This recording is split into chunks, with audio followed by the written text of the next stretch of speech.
Kasama po natin ang convener ng Tama na o Taong Bayan Ayaw sa Magnanakaw at Abusado Network Alliance. Isa po sila sa mga grupo na nag-organisa nitong September 21 Rally Baha sa Luneta. Professor David Michael Sanuan, magandang umaga po.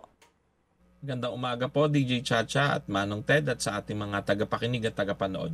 Opo, Professor, kasi po kahapon meron kayong ginawa pong press conference at pagharap po yata sa mga plano po ng inyong grupo. Pwede ba namin malaman lang po para doon sa mga interesadong mag-participate?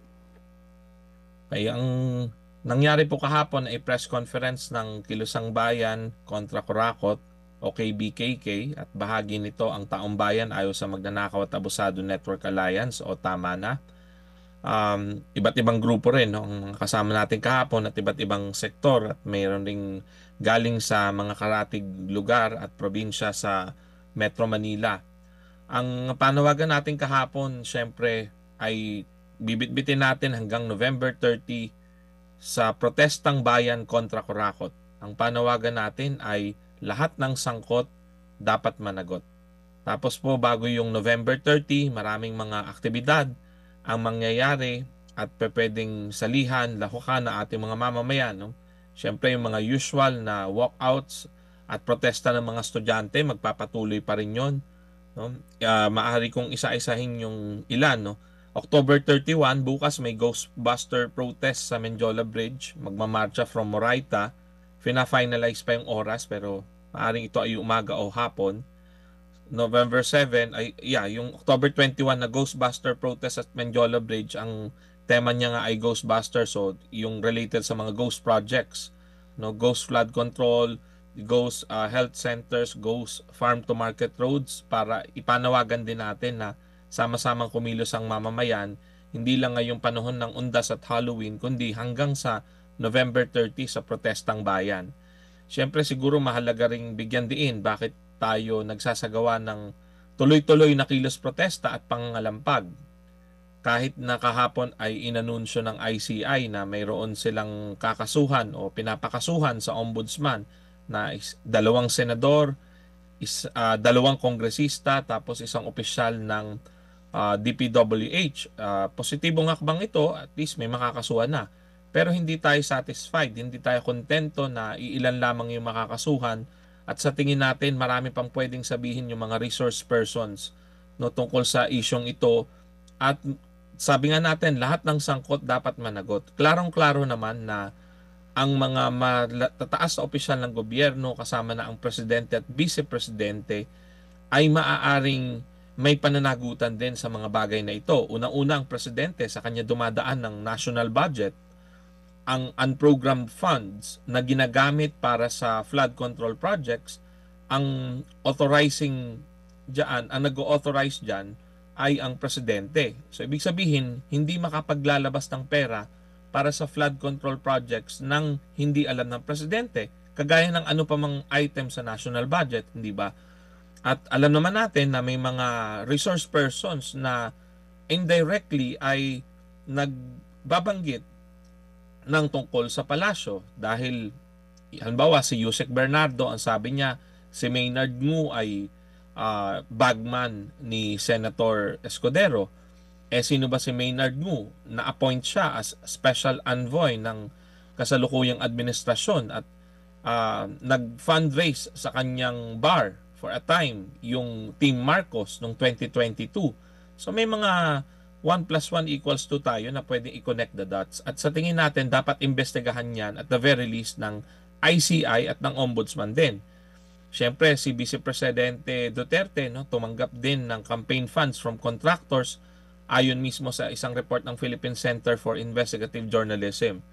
Kaya tuloy-tuloy ang mga protesta, October 31, November 7, may lakbayan ng mga mamamayan, may magmamarcha rin papuntang Liwasang Bonifacio ng 1 p.m. Tapos November 8, Yolanda anniversary action yan ng ating mga kababayan, ng mga survivors at iba pang biktima ng trahedya. Bakit mangyayari ito na ikokonekta sa korupsyon? Alam naman natin kaya napakabagal ng rehabilitation sa maraming mga ganitong sitwasyon dahil din sa korupsyon partly. Siyempre yung pagkokonekta rin sa problema ng environment, yung problema ng baha. yung pera para sa pangontra sa baha at pangangalaga sa kalikasan, inuubos sa korupsyon. November 9, may mga anti-corruption protest sa Valenzuela. So may mga local na gathering sa iba't ibang lugar. Kasi ang gusto nga natin mangyari sa level ng community ay mas marami nagpo-protesta para unti-unti ay mas maparami ang mapapapunta natin sa November 30. November 14 sa San Pablo City naman. November 17, International Students Day protest. Ito ay kasado na, handang-handa ng ating mga estudyante sa iba't ibang universidad. Ang plano nila sa araw na yan ay bawat universidad na may mga estudyante at kabataan na aktibo sa anti-corruption movement ay magsasagawa ng kanilang localized at coordinated na protesta para manawagan din na magsama-sama ulit ang mga grupo sa November 30. November 21, may Health Workers Day of Action. At nananawagan din ng mga doktor na pag-isipang mabuti kung kakayanin nila mag-delay ng tax payments. Nabanggit kahapon ito ng head ng Health Alliance for Democracy na si Dr. Delen de la Paz. Ang mga bikers, November 22 naman ang kanilang aksyon. At syempre, November 30, magkikita-kita tayong lahat sa ang venue ay maaring Luneta, maaring EDSA, hindi pa na idedetalye o na pag-uusapan ng mga grupo kung Luneta ba o EDSA. Pero definitely ang major venue ay either Luneta or EDSA or parehong meron sa araw na ito. At inaasahan rin natin sa iba't ibang mga lungsod at bayan sa Pilipinas ang magkakaroon din ng mga protesta. Relevant to that, Professor. Go ahead, Cha. Yes po. Professor, meron na po ba kayong ugnayan dito sa Trillion Peso March conveners din? Sila po ba'y kasama nyo rin dito sa November 30 rally? At yung tanong namin ni Manong Ted nung nakaraang pang rally, iisang venue na po ba tayo sa November 30? Sa ngayon po ay nag-uusap pa rin ang iba't ibang mga grupo, no? Yung kausap rin natin ang Trillion People March Movement, TPMM, ang KBKK o Kilusang Bayan kontra Kurakot ay nagre-represent ng Luneta Groups at ang EDSA Groups naman ang nagre-represent ay ang TPM. May mga usapan na tayo sa kanila at patuloy pa ang mga discussions para kung kakayanin ay talaga maging isa na lamang yung ating venue at isa rin ang programa. Pero wala pa pong napagkakasundo ang full details maliban sa pagkakaisa na hanggat maaari ang maging main banner kung sakaling magkakaisang programa ay lahat ng sangkot dapat managot. Para bigyan diin na itong mga dinastiyang ito ng mga corrupt, lahat sila ay dapat managot at lahat ng katotohanan, ng buong katotohanan ay dapat ilabas. No? At ibig sabihin, hindi isa lang yan, hindi dalawa, hindi tatlo, kundi lahat ng makukuha nating ebidensya sa mga investigasyon. Kung ito ay hanggang palasyo makakarating, bulat-latin natin. Okay, dapat sige. walang santuhin. No sacred cows. Professor, kasi ng ating panawagan. Professor, ang tanong kasi namin ni Chacha dito at ng ating mga kababayan, ano ba ang mga contentious issue? Bakit hindi? Kung mamarapatin po ninyo, mauunawaan natin kung may mga bagay na hindi pa ho natin pwede pong sabihin sa publiko. Ano ba ang mga issue na pinagtatalunan ng mga grupong ito? Bakit hindi na lang pag-isahin para na sa ganun makita nitong mga mandarambong na ito at ng mga taong responsable ngayon sa paggagawad ng accountability at katarungan sa bayan na sa panahong ito, wala nang sinisi, wala nang kulay-kulay. Iisa lang ang ating pinaglalaban at isa lang ang ating mensahe. Ano ba ang mga usapin na hindi nyo mapagkasunduan? Hindi ko masyadong mababanggit ang buong detalye pero dahil na itanong nyo, sa tingin ko po kasi ay may ilan ding mga grupo pa ang sa ngayon ay nagsisimula pa lang makita ang buong detalye ng korupsyon. Kaya yung ibang grupo ay maaring bantulot or hindi pa handa na may mga mabanggit silang apelido o dinastiya sa mga panawagan. Kumbaga para sa ilang grupo iniisip nila ay mas makakarami sa November 30 kung magfo-focus sa broad or general na slogan na lahat tayo ay sama-sama laban sa korupsyon. Pero on the other hand, alam rin natin na may mga kababayan tayong naiinip na at naiinis na bakit walang pinapangalanan pag sinabing ikulong na yung mga kurakot. Sino ba yung mga kurakot na yan? So may mga kababayan din tayo na abay, pangalanan na natin. Lahat naman yan eh. Di ba? Ang mga estudyante, nauna na nga eh. Sabi nila ay Marcos at Duterte, walang pinag-iba, parehong corrupt. At ang sigaw nga ng mga estudyante, di ba, noong October 17, alisin. Yun ang sabi nila. Pero yun ang mga estudyante. Iba-iba naman nga ng panawagan pa ang iba't ibang sektor. Ang KBKK sa ngayon, ang panawagan pa rin ay lahat ng sangkot dapat managot. At sa mga pahayag natin ay nababanggit na parehong si Presidente at Vice Presidente ay tumanggap ng campaign donations mula sa contractors, kaya dapat sila ay magpaliwanag. At ang ICI at ang COMELEC dapat investigahan din ang tungkol dito. Yun ang sa atin. Pero yun nga, sa tingin ko may mga ilan kasing grupo rin na sa ngayon ay nasa proseso pa lang sila ng pag-appreciate doon sa buong katotohanan. At ang iniisip nila ay mas magiging marami ang pupunta sa November 30 kung magfo-focus lang sa general na panawagang tama na, sobra na ang korupsyon. At yun nga, lahat ng sangkot dapat managot without mentioning names or surnames of politicians. And actually, I partly understand their concerns. No? Kasi alam naman natin may mga puwersang pabor lang sa isang dinastiya. Alam nyo na kung sino yon, yung mga gustong pauwiin yung may kaso nilang patriarch no, na nasa Netherlands, sa ICC ngayon. No? Gusto nilang pauwiin and natatakot kasi ibang kababayan natin na baka sa November 30 ay meron na naman na ganoon ng bibit-bitin. Okay. So kaya natatakot sila na mas mainam pang wala na lang mga bit-bit siguro na tungkol sa politiko. Pero ang sabi rin naman ng iba nating kasama, mga kagrupo natin, baka mas maganda bigyang kalayaan ang iba't ibang grupo sa kanilang mga panawagan basta related pa rin naman sa corruption. So yun po ang fina-fine-tune pa, nagkukumbinsihan pa kumbaga, and ako naman ay umaasa pa at nananalangin no, na magkakasalubong rin ang maraming grupo at marirealize na mas marami tayo at mas may impact kung magsasama-sama. Oo, kasi Professor, sir, hindi ho naman din po natin maitatanggi. Opo, na ang katotohanan ngayon, to be frank about this conundrum, ay yung iba, ayaw nila kasing maalis si Marcos sa pwesto kasi ang papalit si Sara Duterte. Yan po yun eh. Diba? Yan ang katotohanan. No? Diretsahan na lang po na pag-uusap, Prof. Michael. Kasi nga, pag nakabalik si Sara Duterte, siya ang pumalit kay Pangulong Marcos. Ang worry naman ng iba, yung mga alagad naman umano ng mga Duterte ang mamamayagpag. Yung mga alagad na ito, ang aligasyon din naman, kasama nga din dito sa iskandalong ito. Para bagang ito ang epekto nung sinasabi ng iba na kasi nga ang parehon yung pinili ay ito. ito ang bunga ng pagpili mo ng tandem na iyon.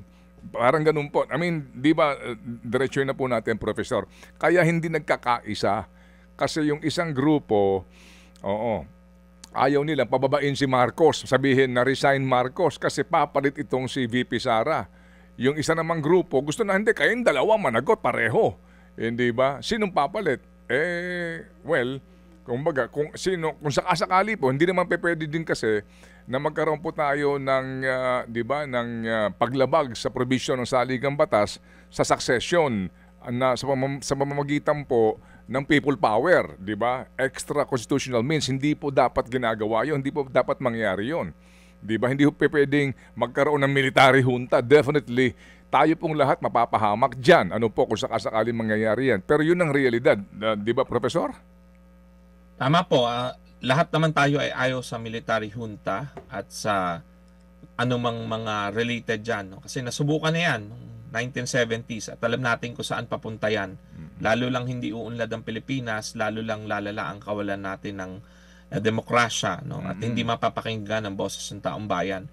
Kaya ang panawagan naman nga natin ay ang ibig sabihin ng lahat ng sangkot dapat managot, klarong-klaro, di ba? Tingnan ang lahat ng ebidensya, ilabas ang buong katotohanan. Kung makita natin na lahat sila talaga ay may sala, kasuhan sila, o kung hindi pa pwedeng kasuhan, ay imbestigahan pa rin. At pag wala na sila sa poder, maaari na silang kasuhan. Kaya nga may proseso tayo ng impeachment, kung proseso ang pag-uusapan. Kaya doon sa mga nagsasabing, paano pag naalis ang presidente, ang vice-presidente ba ang papalit? Pwede rin ipa-impeach ang vice-presidente kung may issue ng korupsyon. Alam naman natin, di ba? Meron nga nakaambang impeachment kay VP Duterte na naunsya milang dahil sa ruling ng Supreme Court. Pero even then, hindi pa final yon, alam natin. May mga nakaapela at ngayon ay magno-November na, ilang buwan na lang, sigurado sa Enero, may mga grupong magfa-file ng impeachment complaint versus kay Vice President Duterte kasi klarong-klaro rin yung paglustay nila sa confidential funds, no, na hindi natin nakakalimutan kahit na alam natin na malaki rin itong ninakaw, dinambong sa flood control project. Kaya siguro ang panawagan natin sa mga kababayan natin sa isyong ito ay huwag tayong manghimi at matakot na pangalanan ang mga dinastiya na corrupt. Kasi ito rin ay pagpapaliwanag sa ating mga kababayan na bago pa lamang na naintindihan ng issue or ngayon pa lang nababasa ang mga nangyayari na sistema yung may problema eh. Kaya ibig sabihin yung mga dinastiya talaga yan. At para kasi magkaroon talaga ng pagbabago sa Pilipinas, kailangan talagang mailantad sino-sino ba yung mga corrupt na dinastiya hanggang eventually ma-realize ng mga kababayan natin yan palang mga sistema ng corrupt na dinastiya ang salarin eh. Kaya pala hindi tayo umuunlad. Kaya pala ang budget sa edukasyon, sa healthcare ay kulang. Kaya pala kailangan mamalimos tayo kapag nangangailangan tayo ng healthcare. Kailangan mo ng guarantee letter sa politiko. Pipila ka maagang maaga. Samantalang nagbayad na tayong lahat sa PhilHealth, nagbayad na tayo ng buwis, pero hindi na ibibigay sa atin ng serbisyo. Hindi masyadong maayos ang tren, ang mga airport. Kada gamit mo, dahil privatized na, kada gamit mo, magbabayad ka pa. Pero at the same time ay meron din tayong departure tax. So doble-doble ang mga singil sa atin pero ang serbisyo pangit, no? So lahat ng 'yan maiuugnay natin sa problema ng mga dinastiya. Kaya sa atin po mahalaga na talagang pangalanan ang mga sangkot sa korupsyon at ipanawagan at the very least na imbestigahan silang lahat. No sacred cows, no? Sa COMELEC kasi halimbawa yun nga, may report ng PCIJ na ang presidente at vice-presidente tumanggap ng campaign donations from contractors. Nagtataka tayo, parang ang sabi ng COMELEC, ipapatawag daw o hihingan ng paliwanag ang mga politicians na ito. Pero parang hindi nila nababanggit ang presidente at vice-presidente. Ang PCIJ meron report. So, ang panawagan natin sa COMELEC, kahit na alam naman natin na hindi pwedeng makasuhan pa at this point ang presidente at vice-presidente, isama lang sa papaliwanag, di ba? Ipatawag rin or hingan ng paliwanag at the very least. Sige, may courtesy dahil presidente at vice-presidente hindi na ipapatawag sa hearing. Hingan mo ng paliwanag, di ba? Na kayo ho pala ay tumanggap dito o totoo ho ba yan, gaano, etc. At hanggang ngayon ba ay may existing relations kayo sa kanila? So dapat may ganun eh. No? So doon tayo nakukulangan sa mga public agencies din. So sana ay mas maintindihan ng ating mga kababayan na yun nga, it goes beyond just one dynasty or one family or two senators, no, or two congressmen. Sistema talaga. Okay, salamat po na marami. Professor, dito po sa ating ugnayan na ito para lang ho natin maipakalat ang informasyon tungkol sa mga events na ating pong dapat na tangkilikin kung nais po ninyo sumali po sa mga events na ito o sa mga protestang ito at yung pong ating informasyon din po sa paparating na November 30, kumbaga maaaring sabihin natin na grand rally ito laban sa korupsyon. Salamat na marami, Professor, sa uulitin po. Maraming salamat po at magandang umaga po. Professor Michael David San Juan. Mga kapatid, brothers and sisters, saan ka pa? Dito na tayo sa totoo. Dito na tayo sa True FM. Mga kapatid, mag-subscribe and follow po kayo sa social media accounts ng True Network PH. Yan po kami. Hanapin nyo lang True Network PH, Facebook, Instagram, YouTube, TikTok, and podcast. Mapa Apple or Spotify man yan, mahahanap nyo kami. Lahat ng mga napapanood at napapakinggan nyo po sa programa, nasa social media accounts namin yan. So, paano mga kapatid? See you sa social media! Tatak